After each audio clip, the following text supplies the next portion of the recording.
The Founding Fathers, American Revolution, our Constitution, our history, America. Thanks so much for tuning in as we discuss the people, places, events, and battles that turned 13 separate colonies into the greatest nation on earth, the United States. Welcome back, Patriots. I'm your host, Ron Kern, and I am super excited that you're tuning in today, the last day of the year. Yep, the last day of 2022.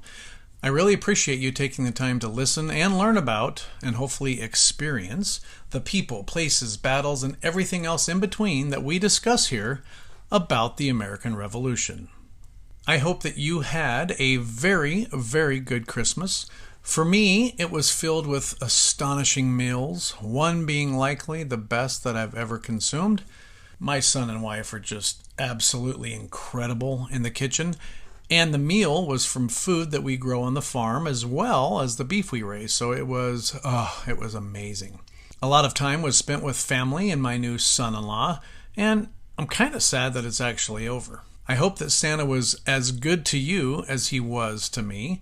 I received lots of American Revolution books, a Patriot Bible, a 1776 watch band, and all sorts of great stuff. I'm pretty easy to shop for. Like anything American Revolution related is a guaranteed win. But also, this was my first Christmas without my father, who passed away in April. But God provided peace for that, and the blessings seemed to overflow. And hopefully they did for you as well. This will be the last show of 2022, and I think that you're really, really going to enjoy it. My plan was not even to have a show like this. My last show was going to be the last of the year, but I just felt like I needed to do the crossing of the Delaware. It was a topic in one of the books that I'm reading. And I thought, well, you know what? It happened during Christmas, and it's Christmas time. So in a couple days, I just really dove in. And man, I really think you're going to like this. So if you have big plans for tonight to bring in the new year, hopefully you're going to be safe, but have lots of fun. I think me and my wife are going to do about everything we can to stay awake past 10. But that may be pushing it. I'm not sure, but I think it's a sign of getting old or... Anyways, the Christmas that many of us experienced, and New Year's Eve today, and New Year's Day coming soon, could not be any more opposite than what I'm going to be talking about today. And because this event took place on Christmas, at least one of them did, and the battles go into New Year's Day and after, I thought it was pretty good timing to have this bonus episode. The American Revolution at the time of this event was really on the verge of collapsing, suffering loss after loss, no money or food for the soldiers, and the morale was about as good as the weather was. Washington wrote a letter to his cousin around this time, referring to the state of the war by saying, quote, "I think the game is pretty near up." The situation was bleak. Washington's army had lost about 90% of its strength, and to top it off, enlistments were about to expire at the end of the year, which was only a week away. The Continental Army, well, they needed something real big and real positive to happen. It needed to be spectacular, something that would uplift the spirits of the army, and likewise, something that would make a big splash to the world that was watching. They needed a miracle, and it came on Christmas. In 1776, George Washington spent his Christmas away from family and friends, outside in frigid cold weather, and participated in one of the most iconic moments in American history, that being the crossing of the Delaware, or sometimes referred to as Washington's Crossing. The crossing is usually mentioned, but it seems like they just skip over that with all the emphasis going on the battles that took place after they crossed, which were the Battle of Trenton and Princeton. Now, I'm going to cover those battles too, but I think the actual crossing and the march to Trenton were equally amazing as the battles themselves. Now, I mentioned that frigid cold weather. Frigid cold weather is being rather generous in describing that night. In reality, it was rather brutal. Washington and his army woke up to a frozen, snow-covered ground with the Delaware River filled with icy cold water, and scattered over it were frozen pieces of ice. Not the big Titanic-type chunks that are depicted in the famous painting, but hold on to that thought. I'll come back to that painting and all of its inaccuracies a little bit later on. The high winds added to the already horrific ensemble, making the rain, snow, sleet that was oftentimes flying horizontal because of the wind. It made that feel like miniature shards of glass that were just digging into your skin when you got hit by it. Nobody could escape the weather that night, regardless of what they tried, and the cold would cut through their wool clothes and go straight to the bone. Even if Washington and his troops could cross the perilous river and land safely in New Jersey, they would still have to walk another 10 miles, continuing to fight Mother Nature the entire way, which was a losing battle, and literally try not to freeze to death. Then they would have to regroup, organize, and attempt a daring surprise attack on the British in a tiny place called Trenton. The crossing itself was extremely difficult and very dangerous. The Delaware River was icy and swollen with winter rains, making it difficult for the troops to cross. Additionally, the boats that they used weren't in the best of condition, and they had to be repaired before they could even use them. It would have been tough enough with just that. Now add the sleet mix that's being slammed into them by the howling winds. Also, the current of the river didn't help matters either. It took 11 hours for the 2,400 men to cross the river. In addition to the men themselves, they also brought muskets, cannons, bayonets, ammunition, and other military equipment such as blankets and medical supplies. They of course brought their horses too, and all of those larger items were taken across the river on a ferry. The average weight of a cannon was 450 pounds. Can you imagine rolling cannons weighing that much onto a small ferry? And for that matter, try envisioning moving them, mostly by hand, from New York to Pennsylvania and then over the river. Obviously, cannons wouldn't fit in the boats, but they did use the small ferry for the cannons, horses, and other large items. It was a very slow go using the ferry with the high water and ice, which is why they used boats for the men and the ferry for the larger and heavier items. There is no record of anyone dying on this initial crossing, although several did fall out of their boats and they were either pulled back in or they were close enough to shore to swim to safety. After the battle at Trenton, they crossed it again, which was done in even worse conditions, and several men did die on the second crossing, falling out of their boats and drowning. I'm only going to really dive into the first crossing and the Battle of Trenton and Princeton, but I wanted you to know on their way back, it was even worse. If you can believe it actually could get worse than it already was. It was brutal conditions. In this episode's show notes, I have some really cool videos and pictures of the location of where they crossed, at least the ferry location, and is estimated that that is the location of where he crossed. I believe it's pretty close, as it makes logistical sense, especially when you see the photos and such on the show notes page. Now, my wife and I did visit the Washington's Crossing Historic Park a few years ago, so I think you're going to enjoy seeing what it looks like now. And back then, it was called McConkey's Ferry. And in one of my videos, I stand on the bank on the Pennsylvania side, and I pan over to the New Jersey side. And even when rewatching the video now, I try and think of how it must have looked and felt on that historic day. And I'm certain I fall well short of just how bad the conditions were. There's also a short video of what the boats look like that they used, and a replica of what was called a Durham boat, which was probably the most integral type of boat used in the crossing. Now, the Durham boat was a large wooden, flat-bottomed, double-ended freight boat, which was in use at the time on many of the interior waterways. Washington had ordered that every boat along the Delaware River from Trenton to 70 miles north be commandeered and secured, making sure that the boats could not be used and were unattainable by the British, and also securing them so they could be used for the colonial army. Captain Daniel Bray, Jacob Gearhart, and many other patriots delivered the boats to McConkey's Ferry for the crossing on Christmas night.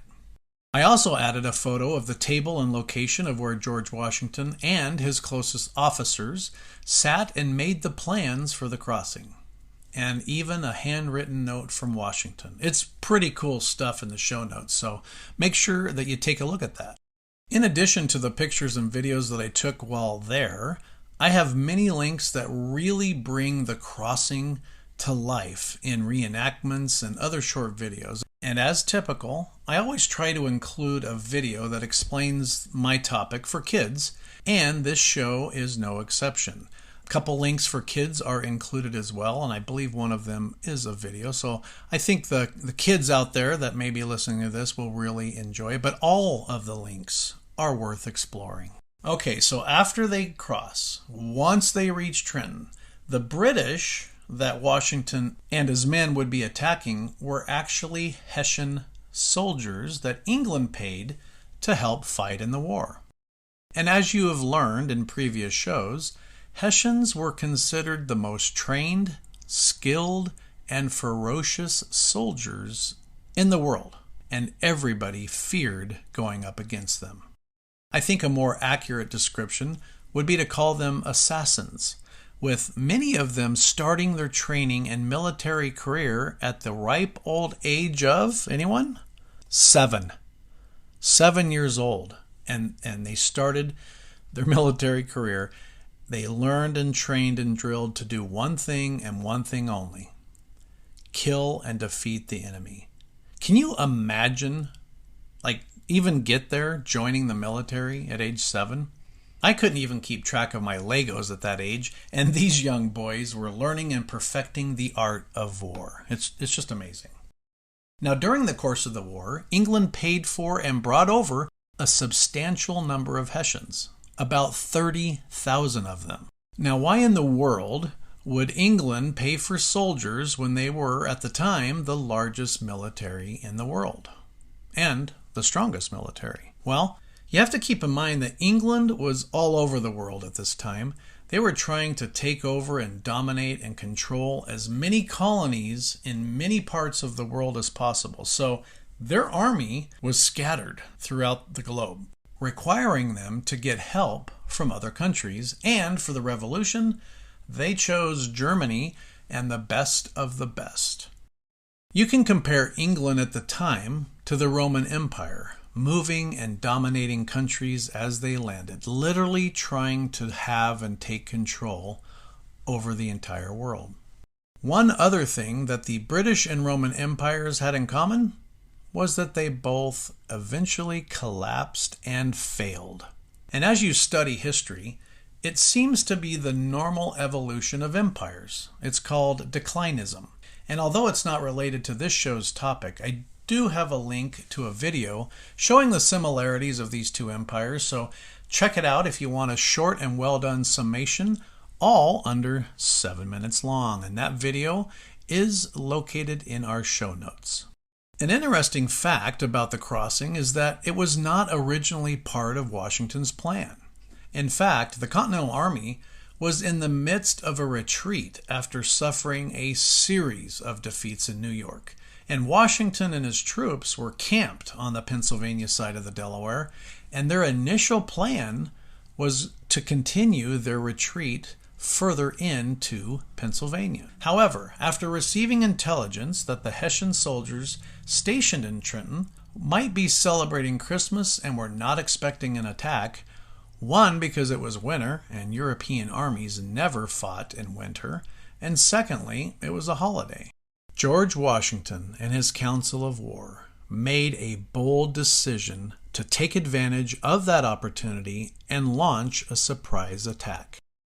Consider everything that you have learned thus far and what you're going to be learning as we go through this podcast further. I think you might be able to then comprehend just how bold, daring, and dangerous of a decision this was. Keep in mind that during winter, it was customary for both sides to go into winter quarters and not fight at all. The commander of the British troops, Charles Cornwallis, was so confident that nothing was going to take place during the winter that not only was he not going to engage in a fight, he was going to go back to London and then come back after the winter. He was fairly confident that the Colonial Army wouldn't even survive the winter. But as in many other instances during the war, the most famous probably being Yorktown, Cornwallis was wrong. Many would use this opportunity to say England was cocky, they were arrogant, they were this, they were that.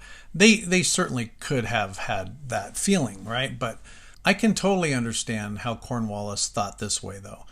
In a way, it ends where it begins. Very insightful. Thank you for sharing this Red Baron with us, Linda. It's so tasty, it makes me want to share something of my own. I didn't actually read the book. Me neither. I watched the movie last night. I judged it by its cover. I haven't read a book since middle school. I'm secretly seeing two other book clubs. And I can't even read. I'm not really Gary. He just paid me to be here.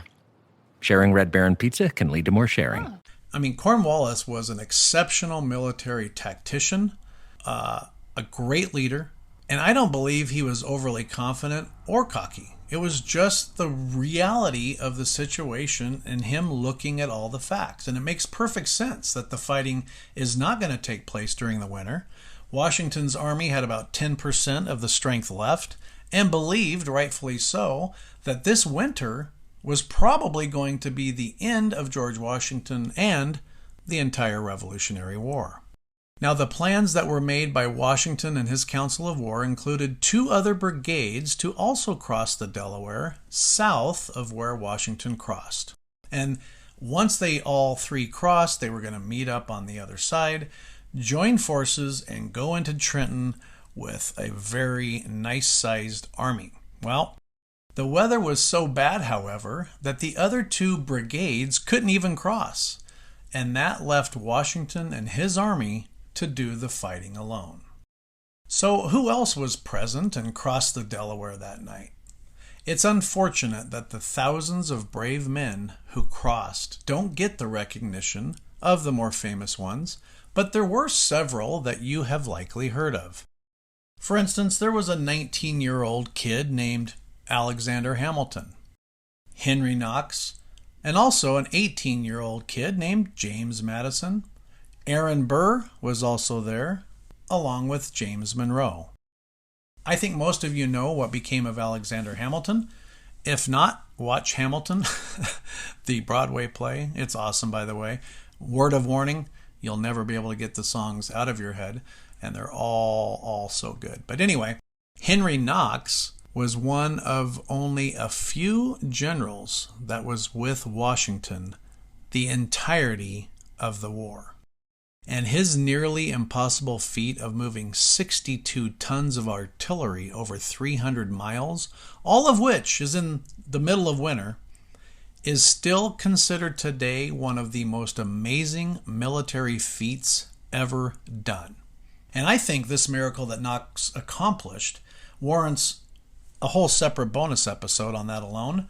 But I want you to try to imagine moving that much equipment and men that far. This was up and down mountains, through the trees, right? There was nothing lumbered. It was just pure natural forest. They had to go through rivers, streams, fight the elements, Native Americans. There were no roads, paths, or anything smooth at any point of the journey. There was one constant thing, that was snow and lots of it, and they had obstacles every step of the way. For perspective on Knox's journey, if you were in a car on a paved highway with no traffic to contend with, it would take you 5 hours to cover the distance that they did if you were going 60 miles an hour. And the distance he traveled is about a third the length of the Rhine River. If you're listening and you are in the San Diego or Southern California area, it's 4 times longer than the 405 highway. Now, here in Idaho, where I live, it would be close to the same distance walking from Boise to the Canadian border if you could walk a straight line north. I don't know if you track your steps per day, like on your Fitbit or watch, but if you had that on and you walked next to Knox on this trip, at the end, you would have approximately 862,000 steps. To say the least, it was one heck of a journey, and I'm sure I'll do a bonus episode on it soon. It's a trip that verges on impossible. The other two Jameses that were there, James Madison and James Monroe, they not only crossed, but they fought in the battle, both of which would later become the United States' 4th and 5th president. Aaron Burr would become our 3rd vice president. And if you count Washington, that would mean that there were 3 future presidents involved with this crossing and battle, and 1 vice president. It's pretty astonishing if you think about it. And at no other time in history can that be said. James Monroe suffered a severe injury during the battle at Trenton. He took a musket ball in the shoulder. The bullet actually grazed the left side of his chest, and it entered his shoulder, rupturing the axillary artery in the process. The quick actions of a doctor who stopped the bleeding by shoving his finger in the bullet hole and wound, and then tied it off to stop the massive bleeding. That's the only reason James Monroe lived that night. And due to Monroe's bravery, Washington promoted him to captain, and due to his injury, Monroe returned home to help recruit rather than go back and fight in the front lines. 100% unrelated to the crossing or the battles, Monroe is really an interesting study, which includes a list of health issues, accidents, and ailments. For example, he contracted malaria in 1785 and almost died. And he also had subsequent flare-ups the rest of his life. In 1815, he had a quite prolonged illness, but was never diagnosed.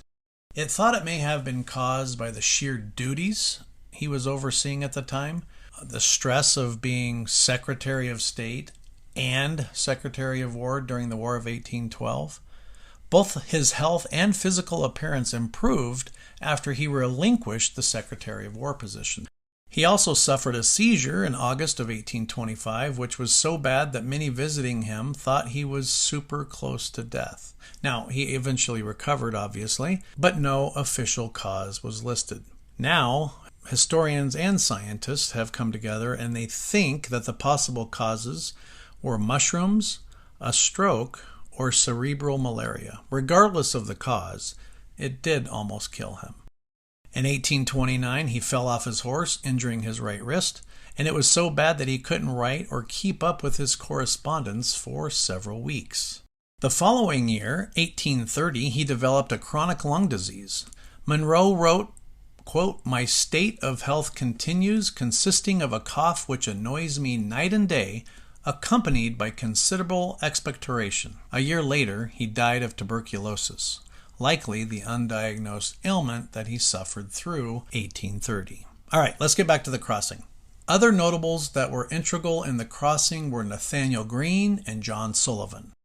Nathaniel Greene was likely Washington's most favorite and trusted generals, and John Sullivan, who was in charge of the Marbleheaders, helped tremendously as his troops had experience with the sea and navigating all kinds of waters, including winter crossings, which was really convenient and critical to the success of the crossing of the Delaware. After everybody had crossed and unloaded artillery and supplies and horses, then the uncomfortable march towards Trenton started. Many of the soldiers did not have boots or even shoes, which led to 2 soldiers freezing to death on the march. Unbelievably, these would be the only deaths recorded that night, including the Battle of Trenton itself. They marched and marched, freezing, cold, and could barely see a foot in front of them, but miraculously they arrived on the outskirts of Trenton. The march from the river to Trenton took about 4 hours. Many of the soldiers had wrapped shirts or tattered rags around their feet while they marched, since many didn't have shoes, and the ice and cold and rough terrain did pretty much a number on those feet, and you could, quote, literally see the path they walked by following the blood from their feet. Now, personally, I have trouble walking barefoot in the grass, let alone in freezing snow. It's just incredible what and how they did what they did. It's just dumbfounding how they could get through so many things and so many obstacles that they had, not only here, but throughout the entire war. It's just amazing to me. After this short break, I'm going to talk about how the battle started, what happened during it, and what the outcome meant for the Army and the entire country that it was fighting for.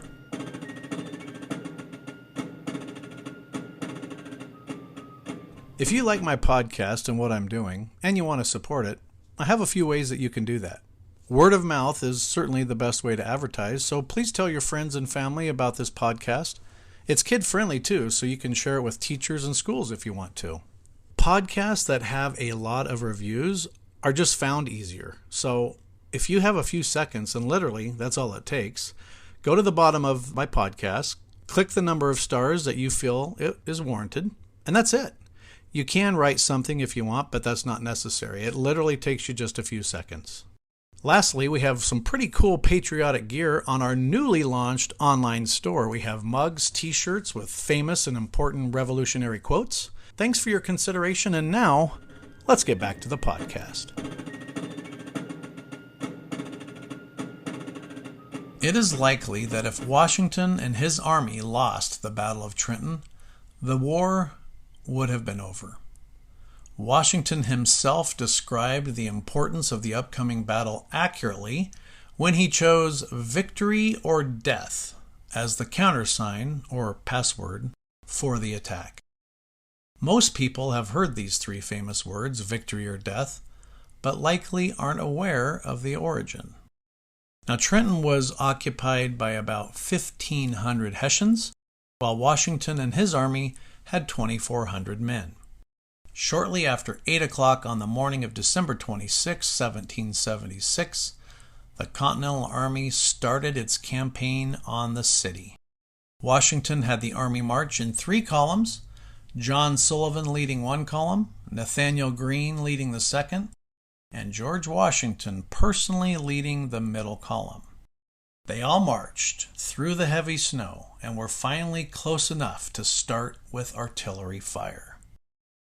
Although drums started from within the camp, signaling to all Hessians that they were being attacked, Washington at that point knew that he in fact had caught all of them off guard and that the element of surprise was indeed intact. Andreas von Wiederholt, a Hessian lieutenant, told Colonel Johann Rall that the Continental Army had surrounded Trenton and there was no available route for a retreat. This information was in error and not the case, but because of what he told Rall decided to counterattack Washington within the city and did not retreat. I wonder where Wiederholt obtained his information, as it ended up being instrumental as Washington's forces occupied the highest ground and could easily see all of Rall's and his Hessians' movements. I wonder, had Rall known he wasn't surrounded, they could have attempted a retreat and the success of this battle maybe would have been lost, but I guess it's just another example, I suppose, in a series of hundreds, that something had to happen at the right place at the right time in order for it to work. Rall tried multiple times to outflank the Continental Army, and each time it failed, and in short order, Washington's army overpowered the Hessians. Johann Rall, who was in charge of all the Hessians, was mortally wounded, and when this happened, many of his soldiers broke ranks, ran away from the city, and virtually stopped fighting. I find this to be so conflicting with how Hessians are trained and how they've fought historically. It may show that no matter how skilled, trained, and qualified a soldier is, without having a leader, they become confused and unsure. And many Hessians did escape Trenton, but many ended up at an orchard a short distance away, where they all eventually surrendered. The Battle of Trenton started and ended in under an hour. In that short time, they captured 900 Hessian soldiers, took all of their muskets, bayonets, cannons, swords, and anything else that they wanted or needed. The Hessians also suffered 22 dead, 83 wounded, and 900 captured. The Continental Army suffered 5 wounded in the battle, but no deaths. With victory in hand, and I presume adrenaline and energy at the highest, Washington was clear-headed enough to order his officers to treat the Hessian prisoners in a humane manner. Washington's character is virtually unblemished, but to treat those who were just trying to kill you in a kind and humane manner would be hard for most to do, I think. I mean, picture yourself going into battle, people are trying to kill you, you win, you now have them as prisoners, and you're being told to treat them kindly and in a humane manner. It's just, I don't know. Maybe others would do it. I think personally it would be rather difficult to treat them with kindness, but hey, I'm not George Washington. This battle could have gone so differently, so easily. Aside from being told wrong intel that Trenton was surrounded so he didn't attempt a retreat, an even more obvious and blatant piece of intel was not only received by Rall, but he 100% ignored it. There was a farmer near the area, a loyalist, attempted to deliver a written warning about the approaching American army to Colonel Rall. This was in fact delivered to him on Christmas, the night before the battle started. Rall, who was eating a nice large meal and chatting with his officers, was too busy celebrating Christmas with them, and not only did he put the message in his pocket, he did so without even reading it. Had he read that note, would he have done anything different? Would the outcome have been yet another disastrous defeat for Washington? Could it have ended the war and the army right then and there? I don't know. In fact, the note wasn't even discovered until they searched his pockets well after his death. I try to imagine the look on the guy's face who found and read the note. I can almost see his face, his forehead wrinkling up in disbelief, and then his head bowed down, sulking. It would be a pretty good cinematic moment, but dang, that would be a tough pill to swallow. Like you're going through your leader's jacket and you find this note that could have prevented it. Man. He should have read that note. Or, thankfully for the Americans and the forming of our country, he didn't, and we went on to victory at Trenton. You may have read or heard that the Hessians were drunk and hungover from Christmas, which is why Washington was able to win. I disagree with that theory, as there is no evidence at all to support that. I think the truth of the matter is that Rall ignored warnings, multiple warnings. He and his army were quite exhausted and tired, as they'd been harassed constantly by Patriots in the area for the last couple of weeks prior to the surprise attack. It was Christmas time, Christmas Day, and it was in winter. So the fear of being attacked from his perspective would be like super low. And I'm sure some of the Hessians probably had been drinking, and maybe even a few of them were drunk. But to throw a net over the entire battle as an easy victory because all Hessians were hammered out of their minds is a very foolish assumption, and one that I don't agree with. Washington made a bold decision and risked it all for the cause of freedom and liberty. The crossing and the march, as you have heard, were miraculous and borderline unbelievable by themselves. He then led his army into Trenton, who carried out the attack flawlessly. And Trenton was 100% a surprise attack, and everyone involved in the Continental Army showed unwavering fortitude and resolve in completing that mission.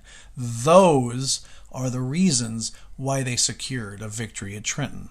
And Trenton was the first significant victory of the entire Revolutionary War and the first victory as general for George Washington. Against all odds, against an agonizing and unrelenting Mother Nature, against the most trained soldier on the planet, the Hessians, it not only changed the morale of the army, but everyone living in the colonies and those foreign powers, mostly France, who were watching from abroad. After the victory at Trenton, Washington considered moving to Princeton and attacking there. His men, however, were hungry, exhausted, and to be honest, they needed rest. They were beat. So instead of pressing forward, they returned to the Delaware River, crossed it a second time, this time with hundreds of Hessian prisoners, and decided to rest. Now, the night of the crossing was the start of what historians call, or this time frame call, the 10 crucial days. And I'd like to give you a brief summary of what took place each of these 10 days. Oh, and also I have a link to a book that really goes into each day at depth that I think you're going to enjoy. It's a pretty short read, but I'll have a link on the show notes for that if that book interests you. Day 1, the crossing itself.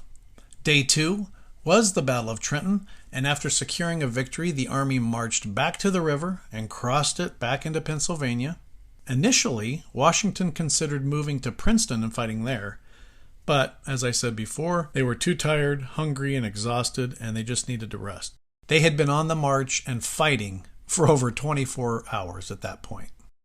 Day 3 and 4 were days of resting and planning. Day 5 of the 10 crucial days, the army crossed the Delaware River again and marched right back to Trenton. Day 6, which was December 30th, Washington gave a speech and persuaded a small portion of the army to stay enlisted for just another 6 weeks. And, to sweeten the pot, he offered those who would stay on longer a $10 bonus.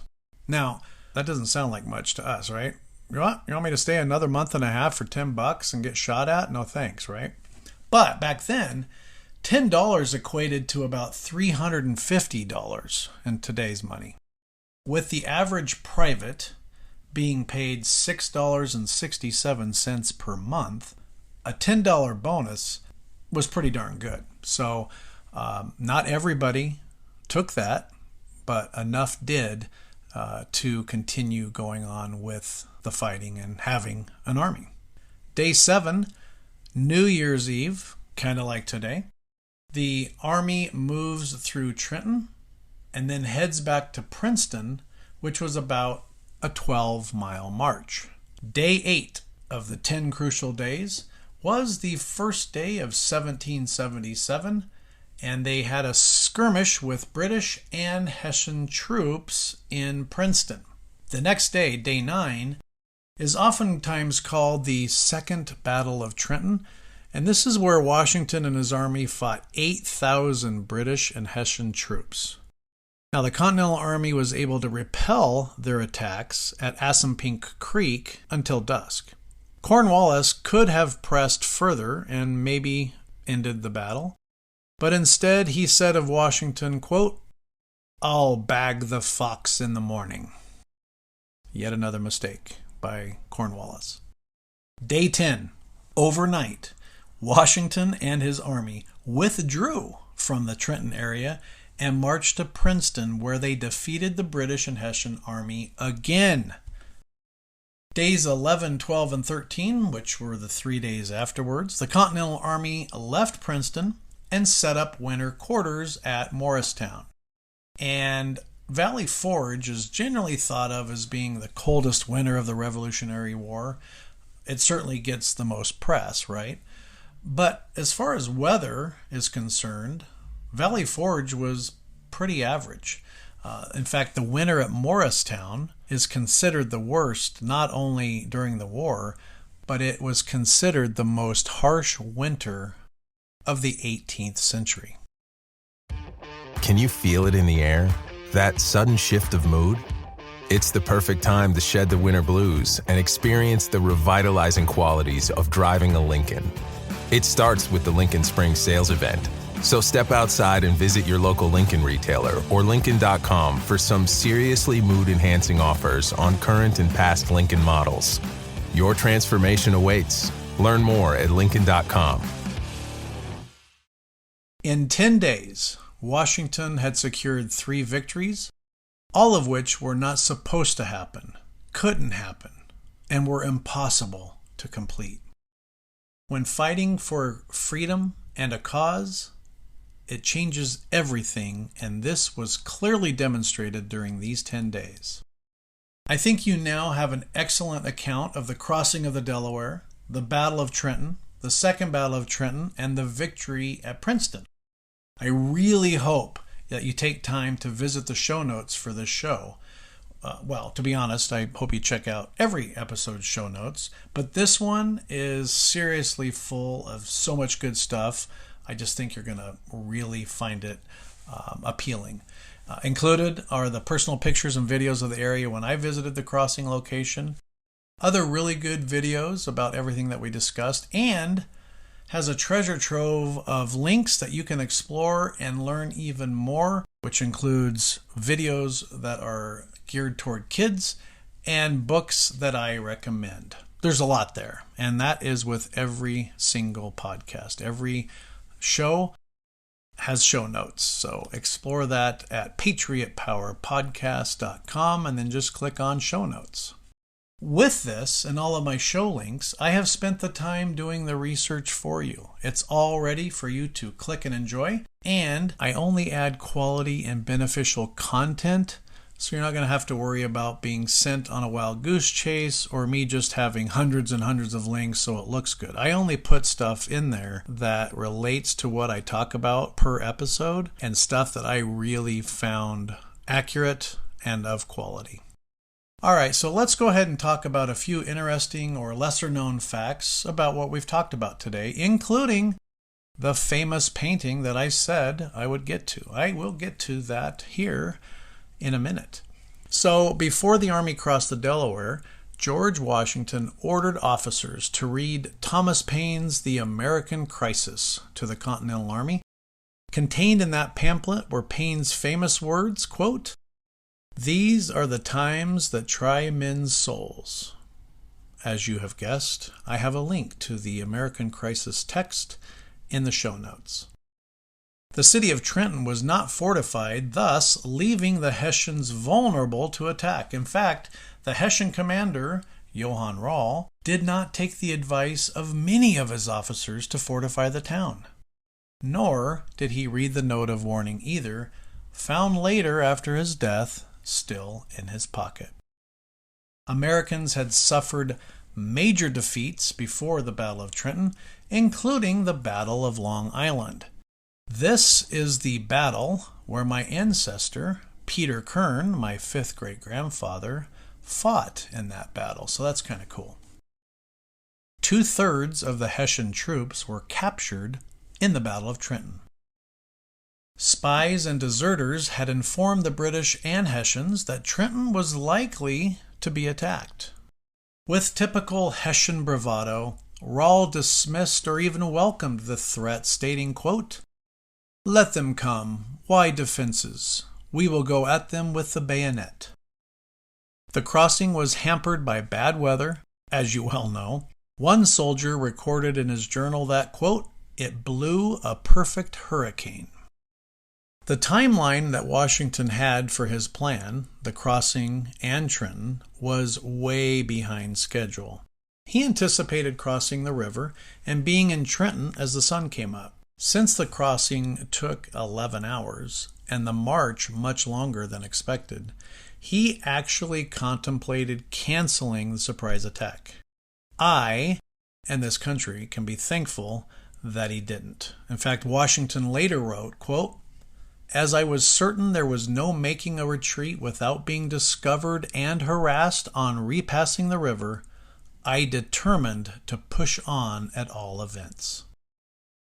Washington had valuable spy information, a map of Princeton prior to the attack.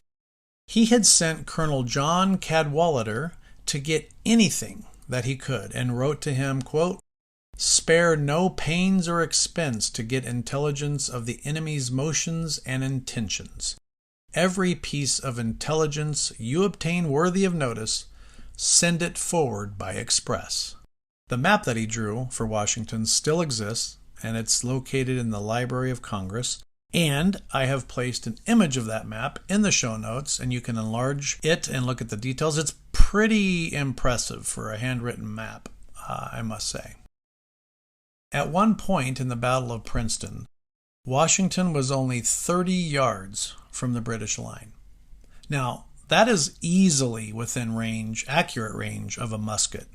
And Washington rode astride his magnificent white horse with musket balls flying all around him and calmly told his soldiers, quote, "Parade with us, my brave fellows. There is but a handful of the enemy, and we shall have them directly."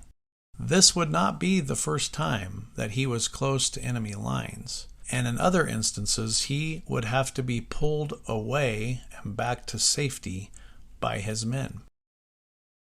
The final actions of the Battle of Princeton, the victory of Clark Farm, took place on what is now Princeton University. Nassau Hall still stands today, as it did during the battle.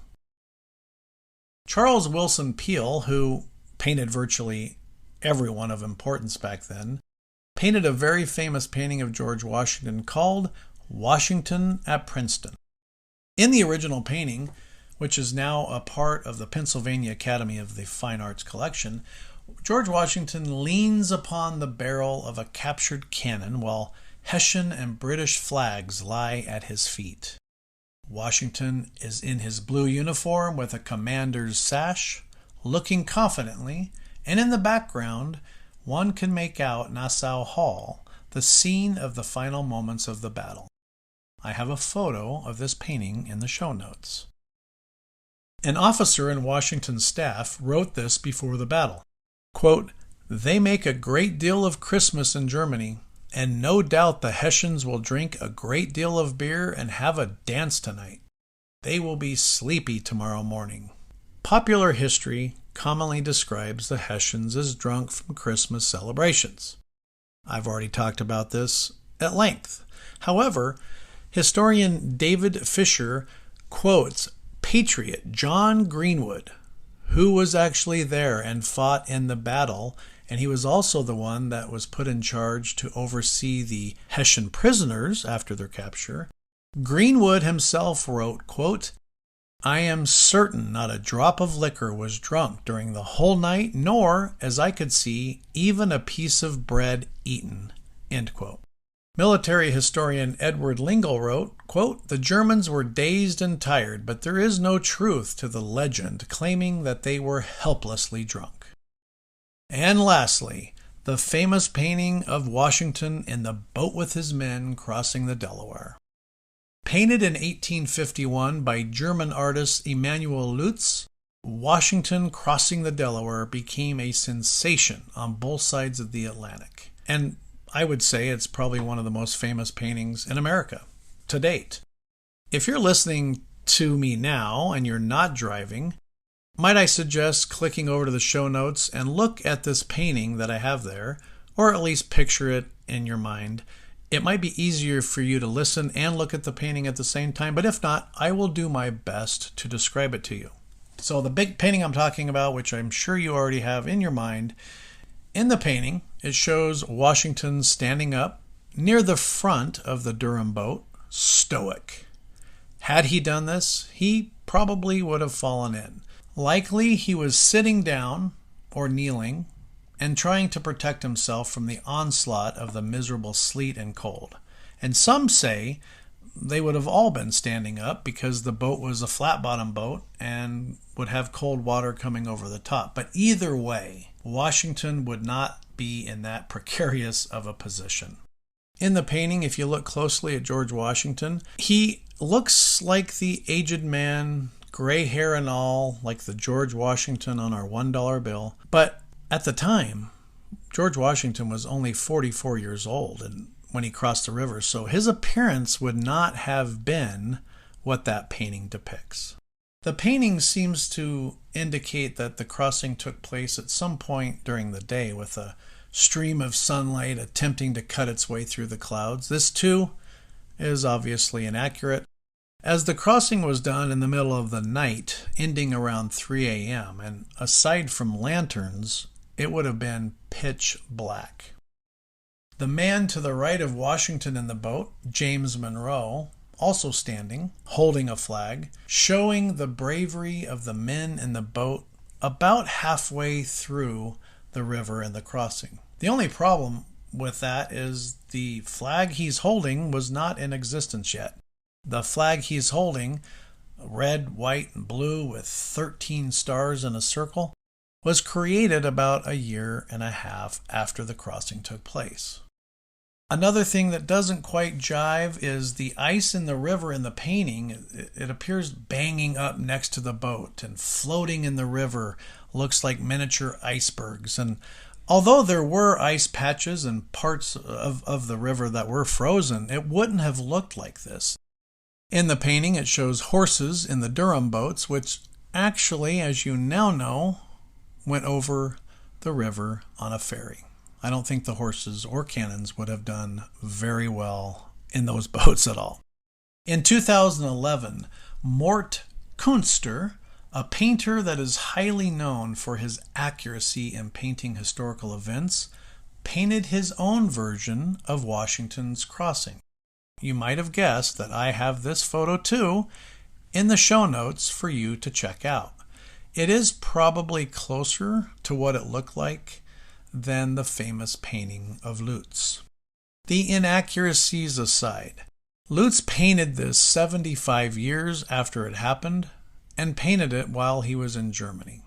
When I look at the painting, my first thought isn't how wrong it is, how historically inaccurate it is, but I like to look at it as what the painting represents. To me, Washington is leading the way, up front, very stoic. The icebergs represent the countless obstacles and challenges that the Army faced and that they had to overcome. The turbulent contest that took place over 8 years is captured in this one painting. Now, the original painting is not a small one, and it now sits in the Metropolitan Museum of Arts in New York. 12 feet 5 inches by 21 feet 3 inches in size. You cannot miss this painting. And the Metropolitan website, they have a short audio clip explaining the painting with close-up thumbnails from various parts of the actual painting. And it's really pretty cool to see the brushstrokes and have certain parts isolated. It's an excellent online presentation, which of course, the link is in the show notes for you to explore. The one downside to the audio portion, though, as with many other places online, is they say the Hessians were drunk and hungover at the time, which you now know is likely not the case, but it is still worth visiting that link. The crossing of the Delaware was a major turning point in the Revolutionary War. Thomas Paine's pamphlet was a huge hit and really had an impact on the soldiers. The battles that followed, all victories, added to the shift in the mood of the Army and the colonists, and all of these critical events led to the monumental benefits for the Continental Army. Thanks for listening and hope that you tune in next time with us here at the Patriot Power Podcast. Make sure that you hit subscribe so you'll get notified when our new episodes are available for you.